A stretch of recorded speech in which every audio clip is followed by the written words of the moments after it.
Bismillahirrahmanirrahim. Welcome to the talk on legends of mental health in Pakistan. We are very pleased and proud کہ آج ہمارے ساتھ professor خالد مفتی تشریف رکھتے ہیں جن کو اس ملک کی ساری عوام جانتی ہے اور ان کی بہت خدمات ہیں جس سے ہم نے بہت ساروں نے فائدہ اٹھایا اور آج ہم نے ان کو مدعو کیا ہے اپنے اس پروگرام میں. Sir thank you very much for coming and blessing us with your presence here. شکریہ آپ کا، بہت بہت بڑی مہربانی، آپ نے مجھے مدعو کیا اور میں بڑا اچھا محسوس کر رہا ہوں. سر مہربانی آپ کی ہے کیونکہ جو تجربہ آپ کے پاس ہے اور جو کام آپ نے کیا ہے وہ ہم نہیں کر پائے. سر مجھے یہ بتائیں کہ آپ کا نام جو مفتی ہے اس کی بیک گراؤنڈ کیا ہے؟ ہاؤ ڈڈ یو بیکم مفتی اینڈ واٹ کائنڈ آف مفتی آر یو؟ یہ ہمارا خاندان جو ہے، ہمارے بڑے بزرگ جو تھے، والد صاحب کے پہلے، دادا اس سے پہلے، وہ ریلیجس اسکالر تھے، مفتی رہ چکے تھے، تو وہ مفتی لقب جو ہے وہ ہماری فیملی کی پہچان بن گیا. یہ لقب بھی آپ کو لگتا ہے انہیریٹڈ ملا ہے اور آپ نے اس کو چمکا دیا نفسیات کی دنیا میں. یہ ساری ٹرانسفارمیشن کیسے ہوئی ہے؟ پیراڈاکس تو ہوتا رہتا ہے نا دنیا میں، دیکھیں نا، اور ہر شخص کی جو پہچان ہے شخصی، ایک تو فیملی کی پہچان ہے، پھر آپ کی انفرادی پہچان ہوتی ہے. تو سر یہ جو آپ کی اتنا ہیوی ماشاء اللہ انٹلیکچوئل بیک گراؤنڈ تھا اور جب آپ اس دنیا میں اپنے آپ کو منوا رہے تھے اور ڈیولپ کر رہے تھے، واز دیٹ اے ہیلپ اور واز دیٹ اے پریشر؟ زندگی میں بہت کم پریشر لیا ہے. میں سمجھتا ہوں جتنے بھی یہ میرے لیے مثبت اور منفی واقعات میری زندگی میں آئے ہیں بچپن سے، تو وہ میرے لیے بہتر ثابت ہوئے. آپ کے پاس کیا ٹیکنیک ہے کہ آپ پریشر کم لیتے ہیں؟ کوئی آپ میں ایسی مضبوطی آ گئی جس کو آپ کہتے ہیں مجھے پریشر کچھ کہتا ہی نہیں ہے؟ پریشر کے بغیر تو انسان نہیں بن سکتا، لیکن ایڈورسٹیز جو آتی ہیں پریشر کے ساتھ، اور ایک قسم کی مایوسی جو آ جاتی ہے وقتی طور کے اوپر، اس سے پنپنے کے لیے بہت جلد میرے سسٹمز جو ہیں وہ آن گارڈ ہو جاتے ہیں. You graduated in 1969 and soon after your graduation you go to England, you complete your DPM and in a year's time more you complete your MRC Psych. Now 1969 and you had planned it so well that in 5 years time you had done your major degree post graduation in England and you were soaring high educationally. What was the background کہ آپ نے یہ planning کہاں سے کی تھی اور کیسے کی؟ ذرا please take us through that. مجھے پشاور بڑا اچھا لگتا تھا، مجھے پاکستان بہت اچھا لگتا تھا، اور ایک دلی طور پر محبت تھی اس وقت کے جو ہمارے بزرگ تھے، بڑے تھے، اور ان کی تقلید کرتے ہوئے، اور میں چاہتا تھا کہ میں یہاں پر ایجوکیشن حاصل کروں. مجھے کبھی شوق پیدا نہیں ہوا کہ میں بیرون ملک ایجوکیشن کے لیے جاؤں. اس وقت پاکستان کے اندر پوسٹ گریجویٹ کوالیفیکیشن سائیکائٹری کی نہیں تھی، تو اس کی وجہ سے مجھے وہاں جانا پڑا، بلکہ مجھے بھیجا گیا. اور کچھ لوگوں نے، جس میں جنرل شعیب مرحوم تھے، میرے والد کے دوست تھے، ان کی رہنمائی میں انہوں نے مجھے وہاں پر ایک انٹرنشپ دلوا دی، کلینکل اٹیچمنٹ اس کو کہتے ہیں. اور وہ پوسٹ وار تھا، 1971 کی وار کا اینڈ تھا. یہاں سے پشاور سے اس وقت جہاز بھی نہیں چل رہے تھے کیونکہ جنگ کا زمانہ تھا. میں بذریعہ کابل ہوتے ہوئے ایران اور پھر میں UK پہنچا. How did you cope in the first few months when you landed in England? Was it easy or difficult? بڑا مشکل تھا، اس لیے کہ جب میں نے وہاں پر بہت جلد کلچرل ایڈیپٹیبلٹی ان کے ساتھ ہو گئی، اور کھانے پینے میں بھی مجھے وہ ویسٹرن فوڈ جو ہے وہ اچھی نظر آنے لگی، بہتر نظر آنے لگی. اور اس کے ساتھ ہی ان کا البتہ ایک چیز مجھے نہیں پسند آتی تھی کہ وہ شروع میں جو انگلش انگریز جو تھے وہ الوف رہتے تھے، اور اس زمانے میں وہ اتنا اچھا گریٹ نہیں کرتے تھے جس طرح امریکن کلچر ہے یا دوسرے کلچر ہے. لیکن میں نے بہت جلد اس پر قابو پا لیا. چند دنوں میں سمجھتا ہوں 15 دن کے بعد پھر مجھے ایسا لگا کہ یہاں مجھے رہنا ہے اور کچھ عرصہ رہنا ہے، اور جب رہنا ہے تو ان کے ساتھ رہنا ہے، ان جیسے ہو کے رہنا ہے. سو اب تک سر مجھے یہ لگ رہا ہے کہ you are a quick learner and a quick accommodator and you adjust according to the environment. Is that right? شاید یہی بات ہے. اچھا سر، کہانی کو آگے چلاتے ہیں. آپ ناٹنگھم پہنچ گئے. Tell us the journey from in to Nottingham, Mapperley hospital and John Cooper. Sir اس سے پہلے میں نے 1 سال اسٹروک آن ٹرینٹ میں گزارا. اچھا. تو وہاں پر ایک سینئر ہاؤس آفیسر کی جاب تھی، اس کے لیے میں نے اپلائی کیا تھا. تو وہ جو لارڈ میئر تھی وہاں کی، جو وہ لے رہی تھی انٹرویو، تو اس انٹرویو میں مجھ سے انہوں نے پوچھا کہ آپ کہاں سے آتے ہیں، کدھر سے آپ بلانگ کرتے ہیں. میں نے کہا پاکستان سے. کہتے ہیں کس خطے سے؟ تو میں نے کہا نارتھ ویسٹ فرنٹیئر پروونس. کہتے ہیں of course that is the place where our forefather fought mines together. تو میں گھبرا گیا. میں نے کہا شاید یہ مجھے نہ لینا چاہتی ہوں. تو اس کے بعد بہت سے لوگ انٹرویو میں آئے تھے، تو مجھے کہا کہ آپ تھوڑا باہر بیٹھ جائیں، have a cup of tea and we meet again.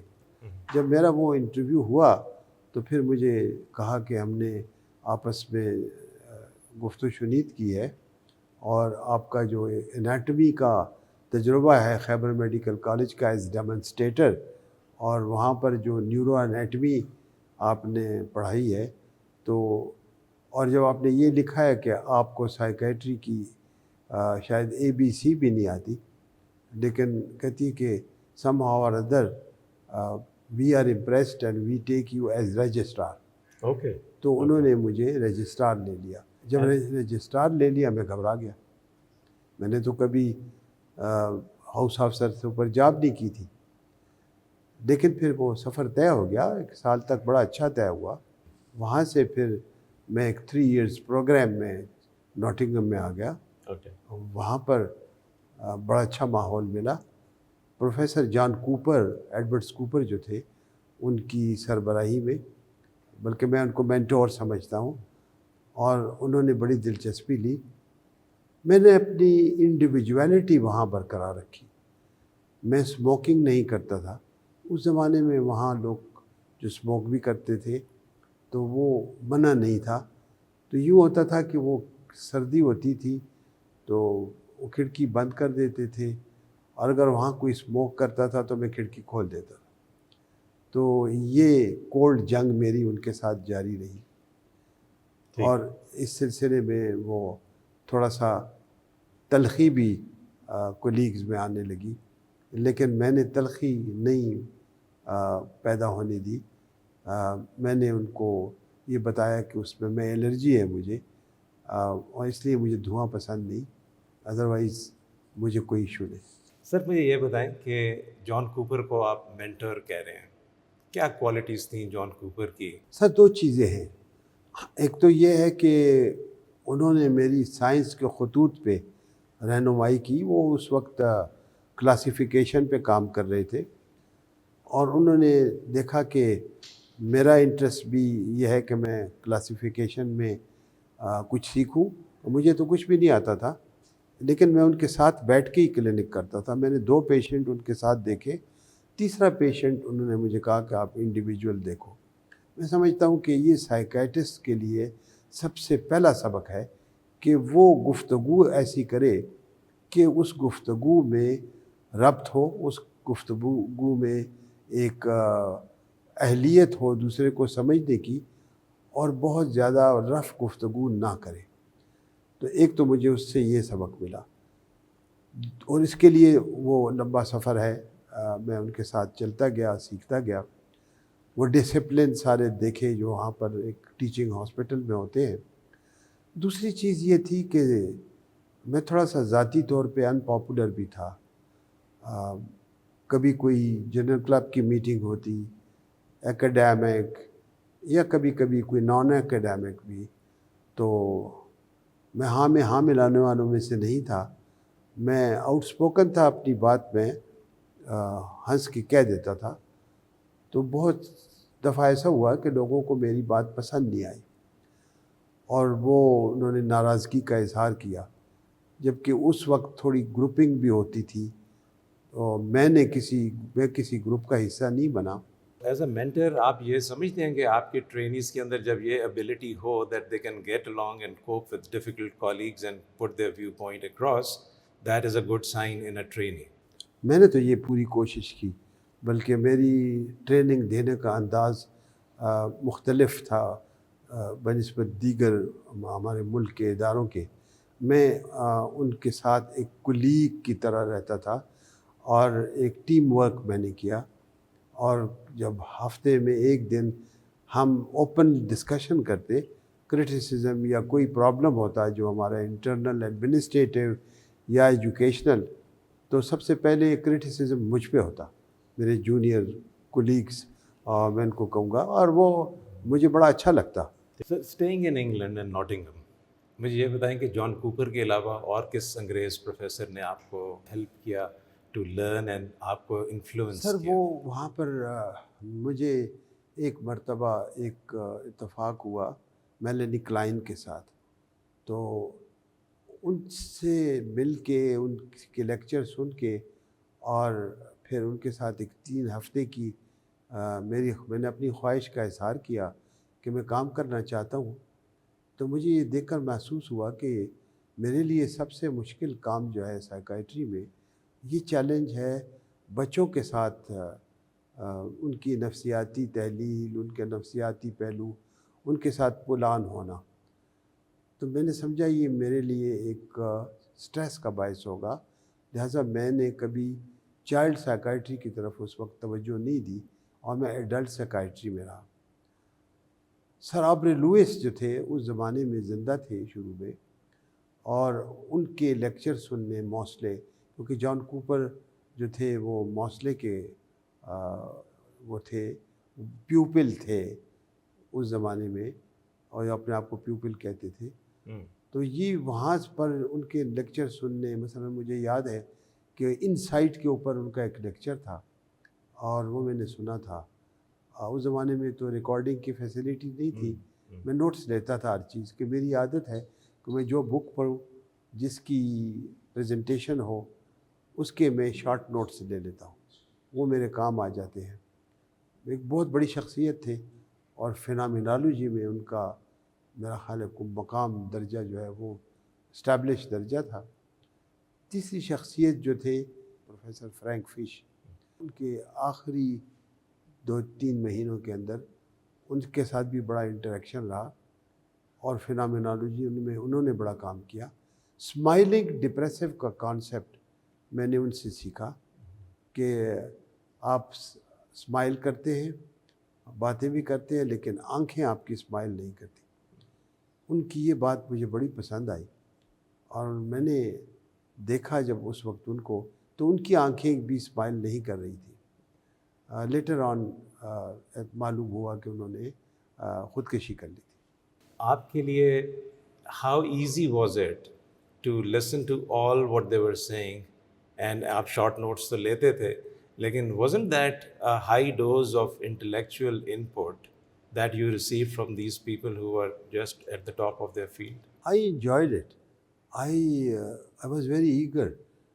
مجھے ایسا معلوم ہوتا تھا کہ شاید یہ میرے لاشعور میں یہ باتیں پہلے سے موجود ہیں اور اب وہ شعور کی طرف لا رہے ہیں. So does that connect with your high intellectual background that you had from your family, that was in your genes, and then you go to England and meet these people and then you feel at home because aapki genes were beginning to be exposed because it was already coded in your genes and these people were just trying to pull it out from you. میں سمجھتا ہوں کہ میرے father کی طرف سے جو family تھی وہ پشتوں سے ویل ریڈ تھی، both in modern education as well as in religious education. As a doctor from Pakistan, یہ امتحان دینے میں کوئی آپ کو دقت محسوس ہوئی yeah, you went through just like a Rolls Royce from KP and passed all the exams? ایسی بات شاید نہیں تھی. امتحان دینے میں تو MBBS میں بھی مجھے دقت ہوئی تھی, میٹرک کا ایگزام میں بھی دقت ہوئی تھی, لیکن میرا کچھ ایک طریقہ کار مختلف ہے. میں بہت صبح اٹھتا ہوں, مثلا 4 بجے میں اٹھ جاتا. انگلینڈ ہو پاکستان ہو تو صبح کے وقت میں اسٹڈی کرتا ہوں.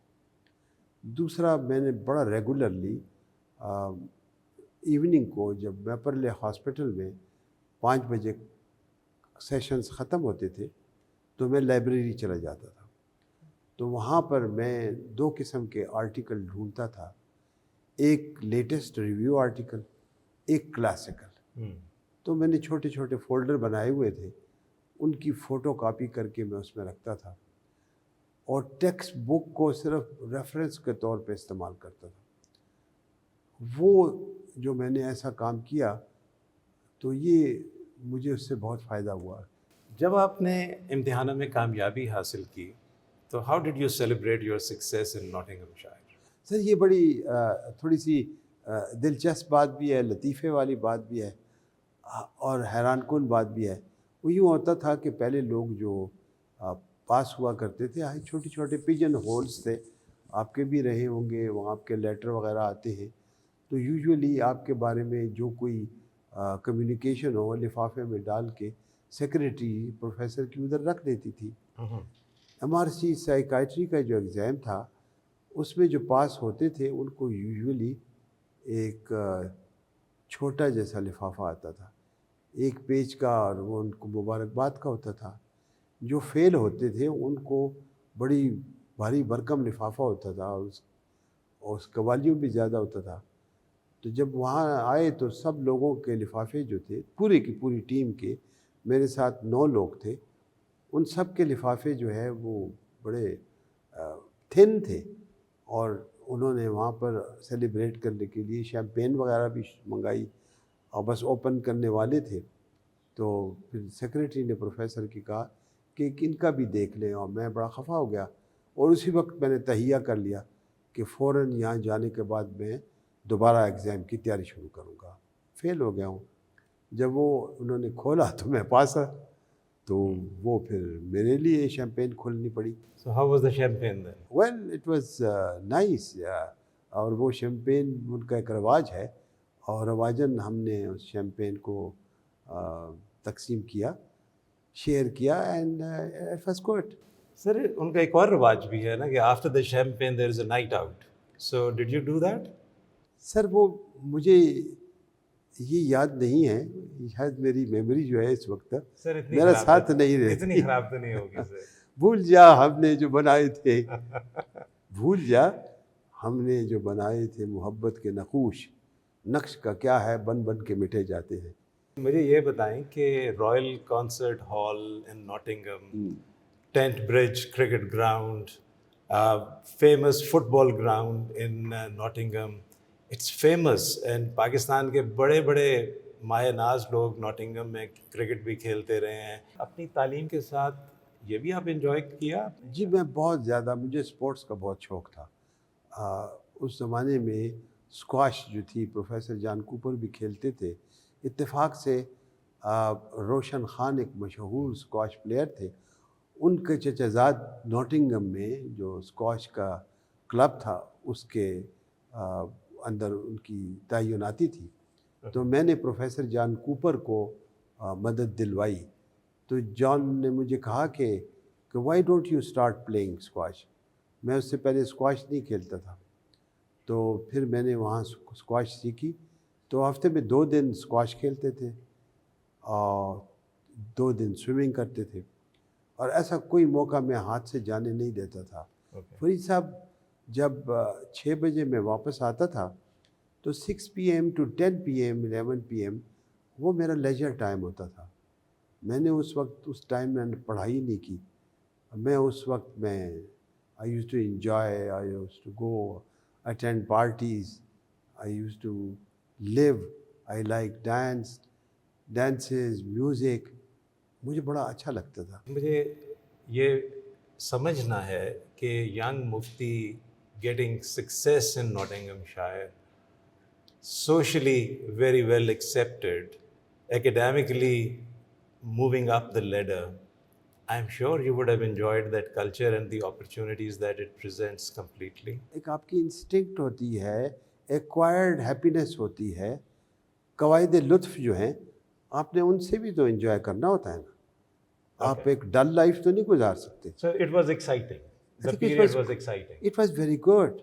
You have achieved success, you are enjoying the parties, you're getting all the cash back on your successes. Why did you decide to come back to Pakistan? ایک تو میں خود واپس آنا چاہتا تھا. میرے والدین جو تھے وہ والد صاحب میرے ریٹائر ہو چکے تھے، اور میں سمجھتا تھا کہ میرے چھوٹے بہن بھائی ہیں. ایک بھائی مجھ سے چھوٹا تھا، اس کو تو ہم نے انگلینڈ بلا لیا تھا، لیکن ہمارے کلچر میں ضرورت تھی کہ کوئی فائنینشیل ایشوز تھے، پرابلمس تھے، ان کو تھوڑا سالو کر دیں، تھوڑا کام کریں، Okay. تھوڑا گھر کی بہتری کے لیے کریں. اور دوسرا پروفیسر جان کوپر تھا، انہوں نے کہا تھا کہ تم اس جوانی میں ہمیں دے رہے ہو، یہاں پر ہمیں کنٹریبیوٹ کر رہے ہو، آپ کی ضرورت وہاں بہت زیادہ ہے. What a great man. What a great man. تو اس نے کہا کہ تم ادھر جاؤ. Very good. If young Khalid Mufti has to go to Nottinghamshire today, آپ اس کو کیا ایڈوائس دیں گے؟ اپنے ذہن کو خالی کر کے جائے. جب تک اپنے ذہن کو خالی کر کے نہیں جائے گا تو اس کو وہاں ایکسیپٹیبلٹی نہیں ہوگی. اپنے آپ کو ایکسیپٹ کرائے، اور وہاں کا جو کلچر ہے اور جو وہاں کی اچھی باتیں ہیں اور جو وہاں کی ایجوکیشن ہے اور ماحول ہے اس کو ایبزارب کرے. شاید اس وقت میں اور آج کافی ڈفرینس ہے. آج کل ادھر آپ کو بہت ایشیائی ملیں گے، اپنا پاکستانی کلچر بھی ملے گا، لوگوں کو اتنی دشواری نہیں ہوگی. لیکن میں سمجھتا ہوں کہ اب وہ کلوز کمپارٹمنٹس میں لوگ زیادہ رہ رہے ہیں. It's a total span of 28 years جہاں پہ آپ اسسٹنٹ پروفیسر سے لے کے پروفیسر تک رہے. It's a remarkable achievement by any standards. And we have seen your work, we have seen the undergraduate training, the postgraduate training, the clinical care. Tell me, what are the lessons that you have learned, and tell us the guidelines of how you managed to rise up the ladder and deliver everything. دو چیزیں ہیں.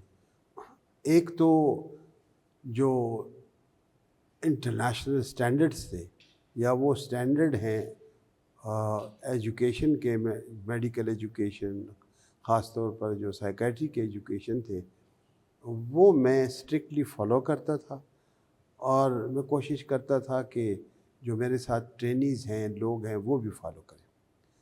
جہاں کوئی کمی محسوس ہوتی تھی، مثلاً اس وقت سائیکالوجسٹ نہیں تھے، تو میں نے وہ نرسز سے سائیکالوجسٹ کا کام لیا. آپ کو ایک دلچسپ بات بتاؤں، اور مجھے بڑا فخر ہے کہ شروع میں جب مجھے کہا گیا کہ تم سائیکالوجسٹ ہو، مجھے سائیکیٹرسٹ کا نام دینے سے بھی پروفیسر صاحبان گھبراتے تھے. تو ابھی تو اس وقت انڈر گریجویٹ میں ہم سائیکیٹری کو نہیں زیادہ توجہ دیتے، بہت کم لیکچرز ہیں، تو آپ نرسز کو پڑھایا کرو. مجھے ایک اپرچونٹی مل گئی، تو میں نے کافی عرصے تک 8 سال تک نرسز کو بھی پڑھایا. تو ان کو جو ٹرین کیا، جو اپنے وارڈ میں تھی، تو وہ اب ملٹی پرپز نرس ہو گئی اور مینٹل ہیلتھ نرسز بن، اور اس سے بہت زیادہ فائدہ ہوا. کاؤنسلنگ سکلز وغیرہ ان کو سکھائی گئی. رفتہ رفتہ پشاور شاید دوسرا شہر تھا جہاں سے مینٹل ہیلتھ نرسنگ کا پوسٹ گریجویشن شروع ہوئی، اور وہ بھی میں نے شروع کرائی. اور آغا خان کے بعد، ہم سے کچھ دیر پہلے ہی آغا خان نے یہ شروع کیا تھا. دوسری چیز یہ تھی کہ وہ جو ہمارے پیرالل لوگ تھے پاکستان کے اندر، مثلاً راول پنڈی میں ملک مبشر صاحب، پروفیسر رشید چودھری صاحب لاہور میں، قاضی صاحب حیدرآباد میں، کراچی میں، یہ لوگ جو ہیں یہ اپنے طور کے اوپر بہت مشہور تھے، لیجنڈز تھے اور بہت سمجھدار لوگ تھے، اور انہوں نے بھی میری گروتھ میں کافی دلچسپی لی، لیکن میں نے اپنا وہاں پر جو مشکلات تھی وہ مشکلات کے ساتھ ان کو ٹرین کرنا شروع کر دیا۔ When you become a professor in this country, تو آپ کی بڑی کمپیٹنگ قسم کی رسپانسبلٹیز ہوتی ہیں، کچھ کلینکل رسپانسبلٹیز ہوتی ہیں، کچھ ٹیچنگ کی رسپانسبلٹیز ہوتی ہیں، کچھ ایڈمنسٹریٹو رسپانسبلٹیز ہوتی ہیں، and unnecessarily most of us are pushed into some kind of political issue. So how were you able to negotiate very swiftly between these activities? دیکھیں ہر جگہ ایون اے فیملی ہے نا، تو وہاں بھی میں سمجھتا ہوں کہ تھوڑا پولیٹیکل ایشو آ سکتا ہے، تو not to speak of an institution, وہ تو کنٹینیوس رہے ہیں اور اس سے پریشانی بھی ہوتی تھی، دقت بھی ہوتی تھی، بڑے بڑے مشکلات آئیں، لیکن جب یہ تہیہ کیا ہوا تھا کہ ہم نے یہاں رہنا ہے، کام کرنا ہے اور ان کے لیے کچھ کرنا ہے، تو وہ تلخی دوران جو ہے وہ اس کو ہنسی سے پی جاؤ۔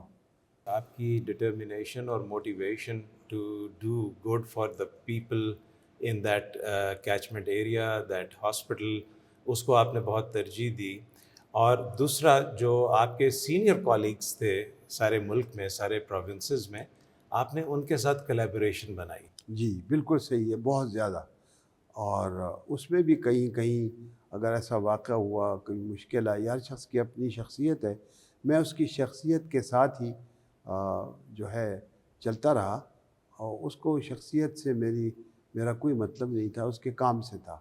البتہ جو مجھے مشکلات پیش آئیں جب آپ پروفیسر بن جاتے ہیں سائیکائٹری کے، وہاں پر ایسے انسٹیٹیوٹس میں جہاں سائیکائٹری کو پسند نہیں بلکہ ایکسیپٹ ہی نہیں کیا جاتا، وہ مشکلات بہت زیادہ تھیں، بہت تکلیف دہ تھی، ان کی پالیٹکس کے ساتھ بھی مجھے چلنا پڑا، پولیٹیکل ہونا پڑتا ہے۔ ٹھیک سر، مجھے یہ بتائیے کہ آپ کیا مشورہ دیں گے پریزنٹ پروفیسر آف سائیکائٹری کو کہ وہ اپنے آپ کو، اپنے ڈپارٹمنٹ کو اسٹیبلش کرنے کے لیے کن اصولوں پہ چلے جو آپ کی ہدایت ہو اس کے لیے؟ میں سمجھتا ہوں کہ پہلی چیز تو یہ ہے کہ وہ پروفیسر صاحب جب بن جائیں تو اپنے آپ کو پھر اسٹوڈنٹ سمجھے، ان کی ری لرننگ یہاں سے شروع ہوتی ہے، اور سب سے زیادہ یہ ہے کہ وہ ایجوکیشن کے اوپر زور دے کہ وہ ان کے جو ٹرینیز ہیں ان کے لیے وہ ایک رول ماڈل بنے،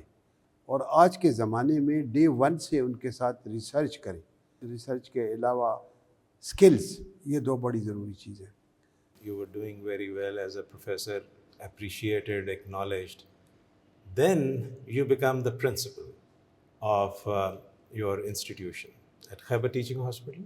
Indeed. Now, how do you remember your role as a principal? What are your achievements and what were your difficulties? To enter medical college as a principal was a great challenge because وہ جو traditions تھیں پہلے کی، وہ traditions کو توڑنا بڑا مشکل کام تھا۔ میں آفس میں نہیں بیٹھ سکتا تھا کہ وہ ٹریڈیشنل بیٹھو اور اس کے بعد 9 بجے کے لیکچر کے بعد پروفیسر آئیں، مل کے چائے پیو۔ I didn't want to waste that time, so وہ ٹریڈیشن میں نے ختم کی، میں کام کرتا رہا۔ ایڈمنسٹریٹو ڈیفیکلٹیز بڑی تھیں، بہت زیادہ مشکلات تھیں، بجٹنگ میں فائنینشیل پرابلمس تھے، مس مینجمنٹس تھی، تو اس کے اندر میں نے کسی کا پھر لحاظ نہیں کیا۔ پھر I went on merit, I took decisions with the help of the bureaucrats, bureaucracy جو اس وقت کی تھی، جو اس وقت کی گورنمنٹ تھی، ان کے ساتھ مل کے اپنا جو ہے بیس مضبوط رکھا۔ اگر آپ کا بیس مضبوط نہ ہو تو ان چیزوں کو امپلیمنٹ کرنے میں آپ کو دشواری ہوتی ہے۔ جو آپ اس دور میں آپ کے پروونس کے اندر حکومت تھی، وہ تو بڑی فنڈامنٹلسٹ حکومت تھی، اور آپ، نام تو آپ کا مفتی ہے، but you are a modern liberated emancipated kind of a مفتی in my opinion. So how did you manage with those people? Sir میں نے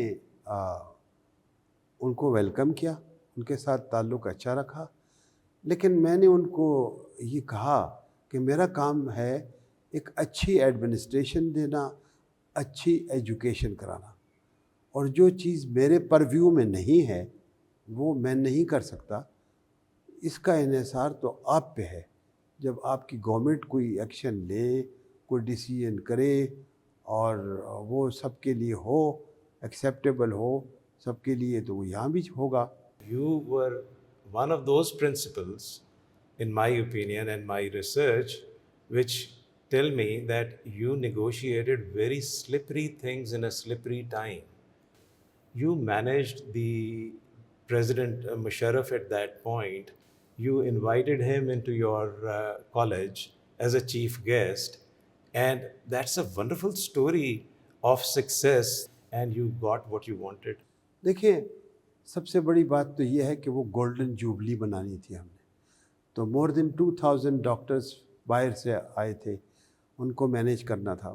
دوسری بات یہ ہے کہ اس وقت جب میں گولڈن جوبلی کر رہا تھا تو پریزیڈنٹ کو بلانا تھا، کیونکہ اس کے پیچھے ایک ایم اینڈ آبجیکٹیو تھا، اور میرا آبجیکٹیو یہ تھا کہ ایک میڈیکل یونیورسٹی بن جائے، جس کی بنانے میں، جس کی فائنانس کرنے کی اہلیت پروونشل گورنمنٹ میں نہیں تھی، نہ ان کے پاس ایسے فنڈز تھے، نہ ایسی موٹیویشن تھی۔ یہ مشکلات آئیں اس کے اندر بہت زیادہ، انتہائی مشکلات آئیں بہت زیادہ۔ میں نے ایک برج کا رول ادا کیا۔ میں نے اس وقت پروونشل گورنمنٹ اور فیڈرل گورنمنٹ تو میں نہیں کہوں گا، میں نے پریزیڈنسی کے درمیان برج کا رول ادا کیا۔ سم ہاؤ اور ادر میں نے کنونس کیا ان لوگوں کو اپنے ہاں کہ پریزیڈنٹ، ہم تو ایز پریزیڈنٹ بلا رہے ہیں اور ہم نے ان سے کام لینا ہے، فنڈ لینا ہے۔ وہ میری اس بات سے راضی ہو گئے۔ اس طرف جب پریزیڈنٹ صاحب کو پتہ چلا، وہاں پر ان کی جو ٹیم تھی تو ان کے اپنے ریزرویشنز تھی کہ وہاں کے وزیر اعلیٰ صاحب اور دیگر لوگ جو ہیں وہ کیا سوچیں گے۔ تو میں نے دو باتیں کی تھیں پریزیڈنٹ صاحب سے۔ میں نے کہا کہ جی ہمارے وزیر اعلیٰ جو ہیں اس وقت کے، وہ کہتے ہیں کہ میں تو پریزیڈنٹ صاحب کو آئیں گے، پریزیڈنٹ مشرف کو تو پلکوں پہ بٹھاؤں گا۔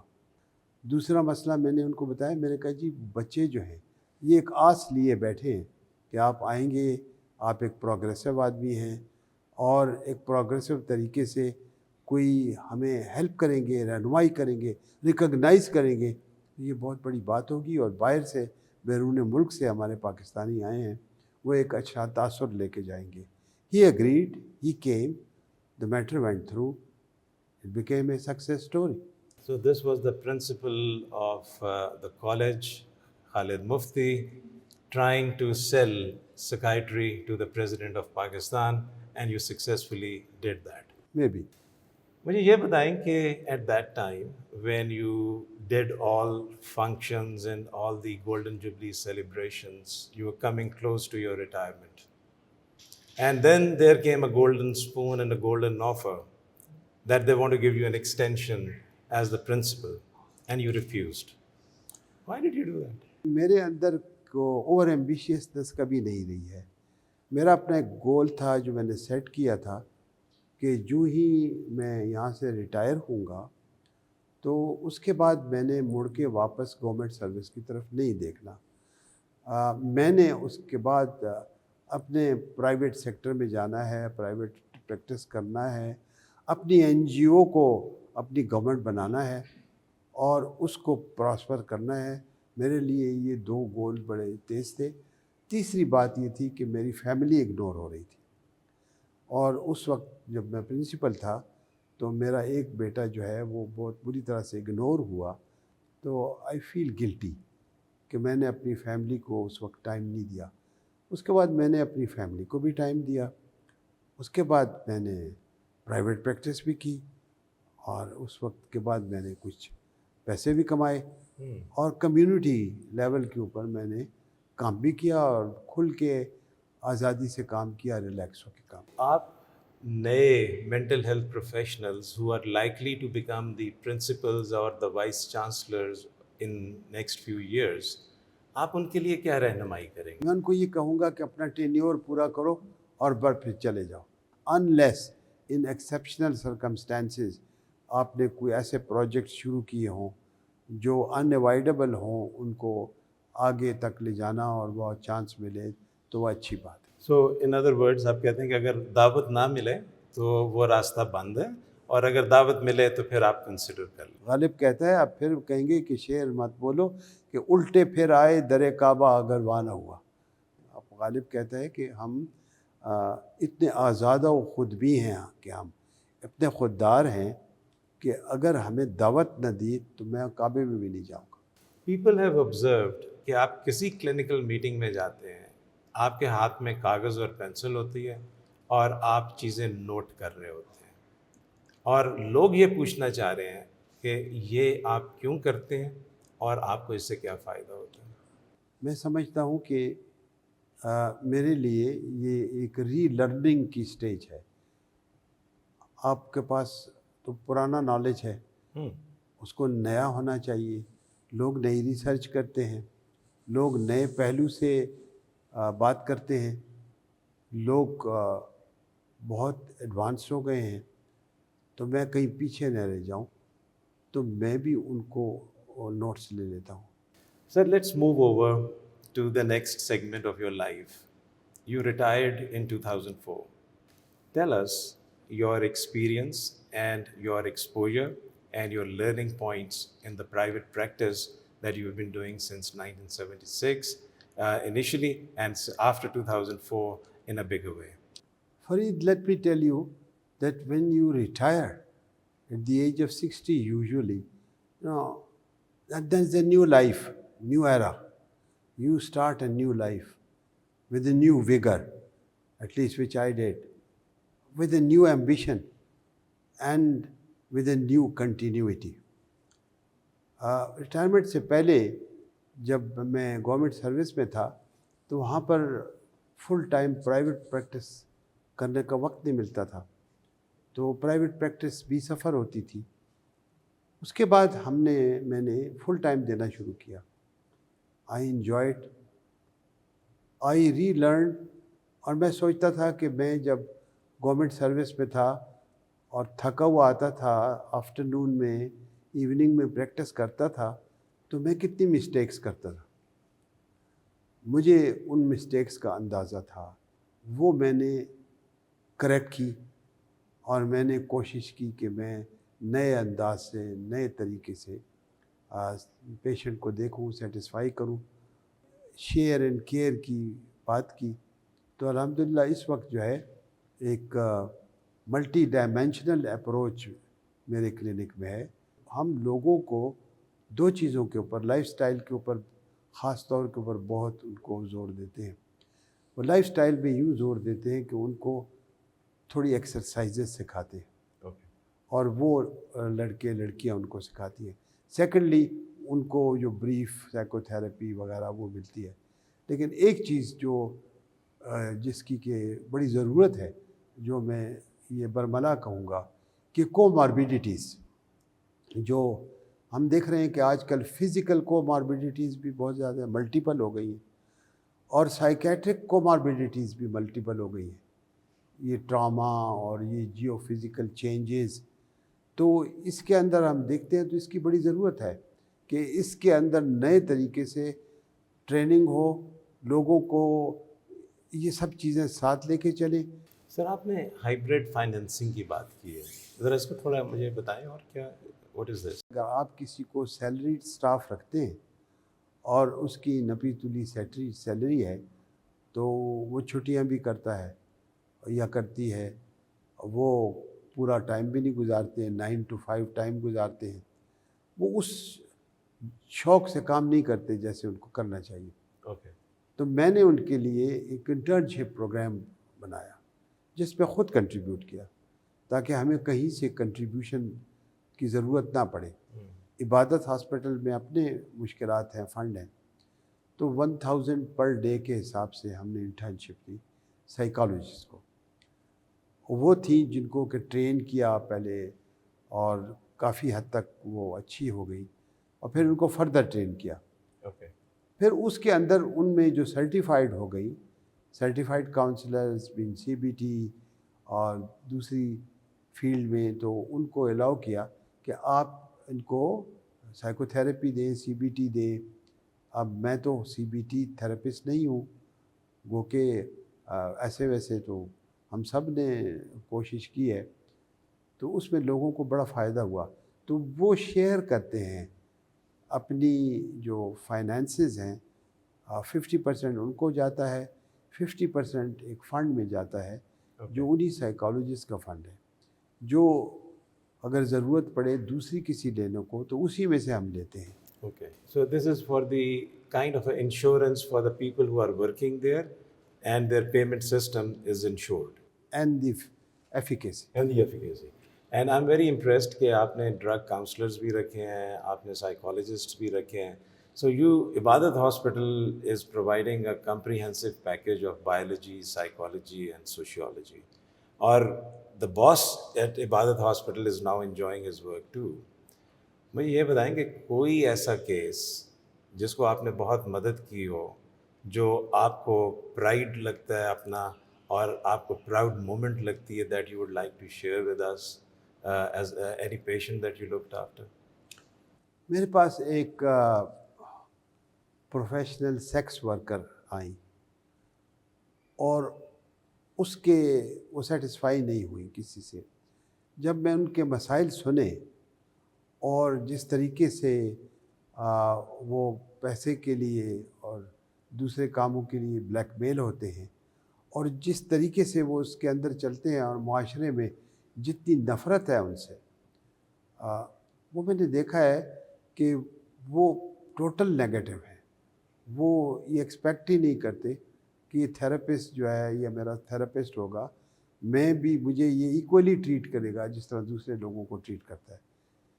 میں نے اس کو اون کیا، میں نے اس کو ایڈمٹ کیا، اس کو فائنینسز اپنی آرگنائزیشن کے تھرو کرائے، ہورائزن. اور over a period of time after looking after her problems and psychological issues for good 1.5 year، بلکہ اب تو بڑے سال گزر گئے، تو میں بڑا خوش ہوا ہوں کہ وہ اپنے پروفیشن میں اب ایڈجسٹ ہوئی ہیں اس طریقے سے کہ وہ اپنے سیلف کو بھی دیکھتی ہیں، اپنی ویلیوز جو ان کے اندر اس نے دیکھتی ہیں، اور ان کے اندر جو چھپا ہوا ریلیجیس ایٹیچیوڈ ہے وہ اس کو پازیٹیولی ادا کرتی ہیں. اور اس خاتون نے پھر چیریٹی میں میرے لیے بڑی مدد بھی کی اس کے لیے. آئی ایم ویری امپریسڈ اور مجھے بڑے سکون ملتا ہے. سر مجھے یہ بتائیں کہ عبادت ہسپتال میں اور ان یور پرائیویٹ ورک آپ کتنا استعمال کرتے ہیں جو کلینکل گائیڈ لائنز ہوتی ہیں، جو ہم وقتاً فوقتاً کبھی DSM کی بات کرتے ہیں، کبھی ICD-10 کی 11 کی بات کرتے ہیں. Do you think they have a place in a private practice in عبادت ہاسپٹل؟ بات یہ ہے کہ میری تو ٹریننگ جب شروع ہوئی ابتدا ناٹنگھم سے، تو کمپارٹمنٹلائز کیا گیا، ڈسپلن کیا گیا. ایک اچھی چیز تھی ICD-11 10 DSM. اب پریکٹیکلی دیکھیں آپ اس کو، ہم یہاں اپنے معاشرے میں اتنا نہیں اپلائی کر سکتے. ہمارے ایشوز بہت مختلف ہیں، بہت کلچرل ایشوز ہیں، اور جو ایون ڈپریشن کی کوالٹی ہے وہ بھی بڑی مختلف ہے. ہماری جو بایولوجیکل ڈپریشن بھی ہے اس میں سوماٹائزیشن بہت زیادہ ہے، آپ کو مجھ سے زیادہ پتہ ہے. اس کے ساتھ ساتھ جو انٹریکیٹ گھریلو مسائل ہیں، ہم کہاں ان کو رکھیں گے؟ ہم ان کو سائیکوٹک ڈپریشن کہیں گے، ہم ان کو بائی پولر کہیں گے، ہم کہاں کہیں گے؟ Except for few like bipolar frank ہو گیا، اسکیزوفرینیا یا OCD. اس کے علاوہ تو ہم جتنی بھی چیزیں دیکھتے ہیں ان کے اندر ہمارے اپنی کلچر کی مشکلات ہیں. If you were to relive your life, would you still want to spend about 60 years in a government setting and then enjoy the private setting? Perhaps not. Why? دو وجوہات سے کہ اگر مجھے ٹائم کے اوپر میں چھوڑ دیتا کچھ عرصہ پہلے، جیسے فوج میں لوگ جلدی ریٹائر ہو جاتے ہیں، تو میں بہت کچھ کام کر سکتا تھا، جو بڑی ڈریمز تھی میری وہ کم ٹرو ہو سکتی تھی. اور سیکنڈلی میں اپنی فیملی کو زیادہ ٹائم دے سکتا تھا. So you think that private sector has a potential and intelligent people like you should start private work earlier on in their life? As early as possible. ہاں بالکل، وہ بڑی اچھی بات ہے، مثالیں موجود ہیں، لوگ کرتے ہیں اور کامیاب بھی ہوئے ہیں. لیکن ایک سرکاری اسپتال میں جو ایکسپوجر ہوتا ہے، وہاں کا ڈفرینٹ کائنڈ کے دیکھتے ہیں مریض مشکل حالات میں، وہ شاید آپ کو اس طرح نہیں ملیں پرائیویٹ سیکٹر میں. لیکن پرائیویٹ سیکٹر میں بھی آپ کو بڑے چیلنجز ہیں. میں سمجھتا ہوں ان کو سولو پریکٹس کرنے کی بجائے اپنے ساتھ اگر فزیشینس کے ساتھ بھی ایسوسیٹ ہوتے ہیں، دوسرے گائنیکالوجسٹ وغیرہ سارے، تو یہ مل کے اگر کام کریں گے پولی کلینک کی شکل میں تو یہ بہتر رہے گا. لیکن سر اگر آپ سے کوئی ایک بچہ جس نے ابھی نیا FCPS کیا ہے، وہ آپ سے ایک سوال کرے کہ سر میں ایکیڈیمکس بھی کرنا چاہتا ہوں اور میں پریکٹس بھی کرنا چاہتا ہوں، تو آپ اس کو کیا مشورہ دیں گے؟ میں تو اس کو یہ کہوں گا کہ آپ پہلے ایکیڈیمکس کریں. اگر ایکیڈیمکس کرتے ہیں تو آپ پیور ایکیڈیمکس کریں. اس میں بہت سی ایسی مثالیں ہیں کہ لوگوں نے کوالیفائی کیا، FCPS کیا، ممبرشپ کی، لیکن وہ ایجوکیشن میں میڈیکل چلے گئے، وہ ٹیچنگ میں چلے گئے جیسے انڈیا میں ہوتا ہے. تو وہ کریں، لیکن اگر اس کے ساتھ ہی وہ پریکٹس بھی کرنا چاہیں تو یہ ان کا رائٹ ہے، ان کو آپ ڈپرائیو تو نہیں کر سکتے. اچھا sir, let's move on to another very important dimension of your life. 1980 and you start Green December movement. What is Green in December and why does the name change to Horizon? Please tell me that. When I came back from UK and I started working, تو after 2-3 years 80s میں ایک دم سے یہ heroine addiction شروع ہوئی کوئٹہ اور پشاور میں، اور ہم اس کو نہیں ٹیکل کر سکے. ہمیں تو ڈیٹاکس کرنی بھی نہیں آتی تھی صحیح طریقے سے. وہاں تو بڑا لمیٹڈ ایکسپوجر تھا ہمارا UK میں، وہ بھی آپ کو پتہ ہے، ہارم ریڈکشن والا. یہ چیز بڑھتی گئی اور فیلیور ہوتا گیا. اور جب میں فیل ہو جاتا ہوں تو میں مشورہ کرتا ہوں. میں کہتا ہوں میں اگر ایک چیز میں فیل ہو گیا ہوں، میں مریض کو بھی کہتا ہوں کہ میں ایک پرچے میں فیل ہو گیا ہوں، تم کسی دوسرے آدمی کے پاس چلے جاؤ. اور اگر فیل جب ہوا تو اس کے بعد میں نے کہا میں کیا کروں، اس کا حل کیا ہے. تو میں نے کہا کمیونٹی کے کچھ لوگوں کو بیٹھ کے ان سے مشورہ لیتے ہیں. اور پھر منسٹر آف ہیلتھ صاحب تھے، جاننے والے تھے، تعلق تھا. تو دسمبر کا مہینہ تھا تو ہم نے ان کو بلا لیا چائے کے اوپر، ایک پیالی چائے اور ایک بسکٹ. مجھے یاد ہے کہ وہ اس سے زیادہ ہم افورڈ نہیں کر سکتے تھے PC میں. وہاں پر جب آ گئے تو ہم نے کہا جی آپ رہنمائی کریں، ہم مل کے کریں گے.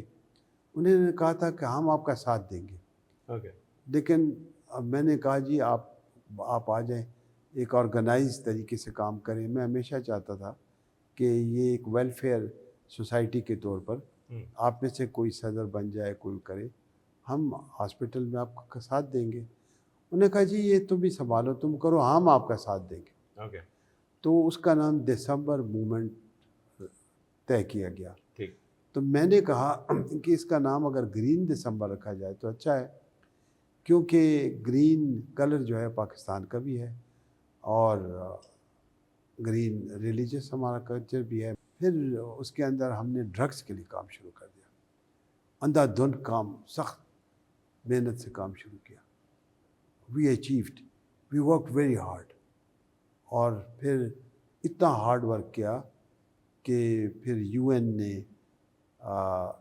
یہ ہمارے کام کو سراہا، اور اسی طریقے سے کچھ رپورٹس بھی تھیں یو این کے اندر چھپی، اور پھر مجھے کہا گیا کہ بھئی آپ تھوڑا سا آپ اس صوبے میں ایک ایڈوائزری کیپیسٹی میں بھی آ جائیں، تو مجھے وہ بھی ذمہ داری دی گئی، میں نے وہ بھی آسان طریقے سے انجام دی، اور ساتھ میں اس کو گرو کرتا گیا، میں اس کو گرو کرنا چاہتا تھا۔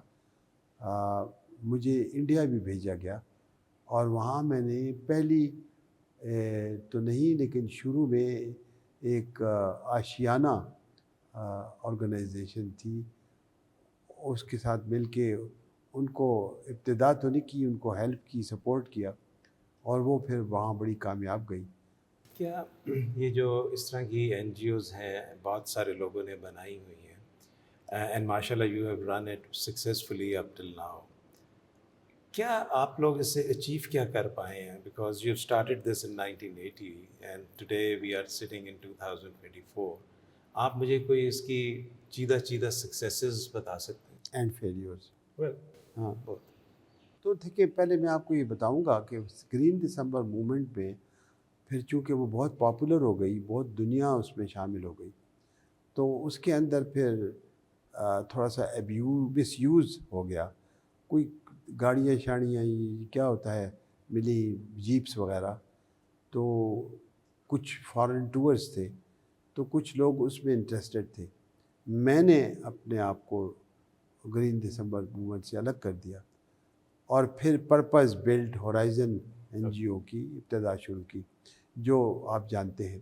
سر بات یہ ہے کہ ایز اے سائیکائٹسٹ ہمارا تو کام ہی کمیونٹی میں، پرائمری جو مینٹل ہیلتھ ہے اس کا part and parcel he community ہے، فیملی ہے، اور کمیونٹی کے کی ہولڈرز ہیں، جو کمیونٹی میں ماں ہے جو ہے ڈرگ ایڈکٹ ہے، اس کی جو کی پرسن ہے گھر میں ماں ہوتی ہے، یا اس کا دادا یا کوئی دوسرا شخص، اس کو ٹرین کرنا پڑتا ہے، علماء ہیں مساجد کے، ان کو انٹیگریٹ کرنا پڑتا ہے۔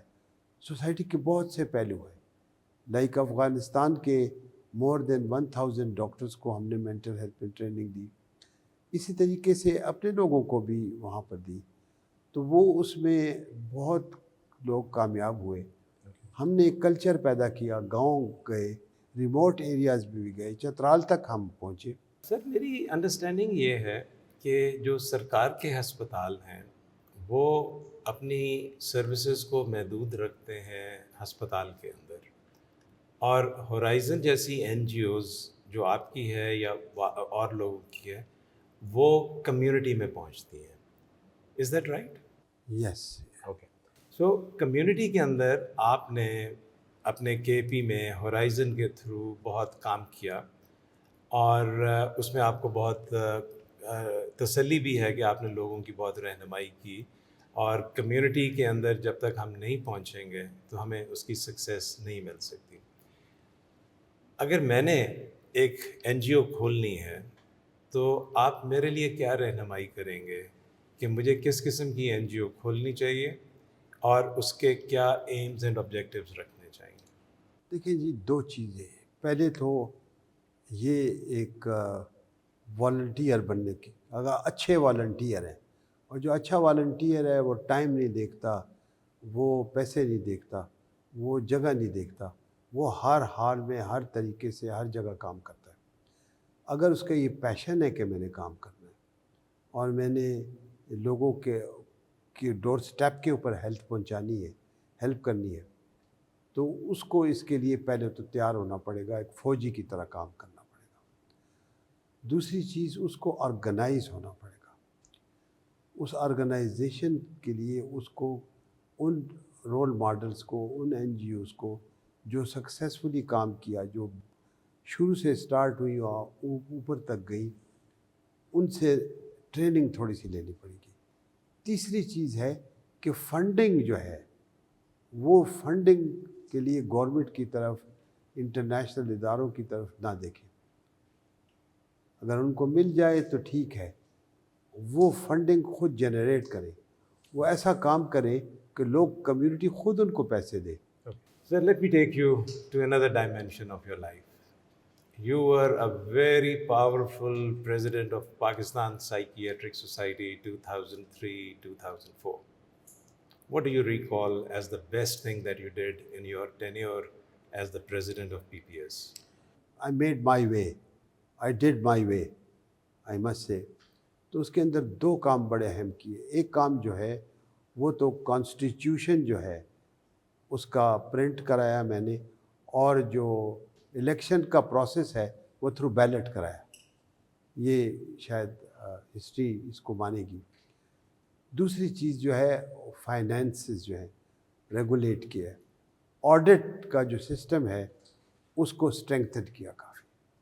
تیسری چیز یہ ہے کہ ہیلپ اینڈ سپورٹ اگر کسی ڈاکٹر نے مانگی جو ممبر ہے, اور تو اس کو ہیلپ اینڈ سپورٹ اور رہنمائی کے لیے یا خود دی یا اپنے کسی کولیگ کے پاس بھیجا, آپ کے پاس بھیجا. اور چوتھی چیز جو ہے وہ گورنمنٹ کو وقتاً فوقتاً آڈٹ رپورٹس پیش کی. میرا سوال آپ سے یہ ہے that if you were to become the next president of PPS, what would be your agenda? پہلے تو میں بننا نہیں چاہتا, اور اگر میں بن جاؤں تو میرا پہلا ایجنڈا یہ ہوگا کہ میں پاکستان سائیکیٹرک سوسائٹی کو 2 خطوط پہ مضبوطی سے لاؤں. پہلا جو ایشو ہے وہ فنڈامنٹل ہے کہ یہ جو فائنینسز ہیں ان کے فائنینسز کو ریگولیٹ کیا جائے. ہمارے ڈاکٹر بغیر فارما کی ہیلپ کیے ہوئے باہر نہیں جا سکتے ہیں, وہ ان کے وسائل نہیں ہیں, وہ صرف ایجوکیشنل پرپز کے لیے ہو. تو ان کو ایک فارملائز کیا جائے, فارمل طریقے سے, بغیر ہچکچائے ہوئے جو فنڈز آئیں ان کو ریگولیٹ کیا جائے, بینک میں یا کسی ایسی ایکٹیویٹی میں, بزنس میں لگایا جائے جہاں سے پیسے جنریٹ ہوں اور یہ سوسائٹی چلے آگے. ان کے ساتھ ایک اچھے ریلیشن شپ ہوں. سیکنڈلی وہ ریلیشن کے ساتھ ساتھ ہم اپنی پاکستان سائیکیٹرک سوسائٹی جو ہے اپنا پرفارمنس آڈٹ, اپنا فائنینشیل آڈٹ یہ ضرور کریں. اور تیسری چیز یہ ہے کہ ریسرچ ایکٹیویٹیز اس کو اون کریں, ریسرچ ایکٹیویٹیز کو لیے فنڈز مہیا کریں.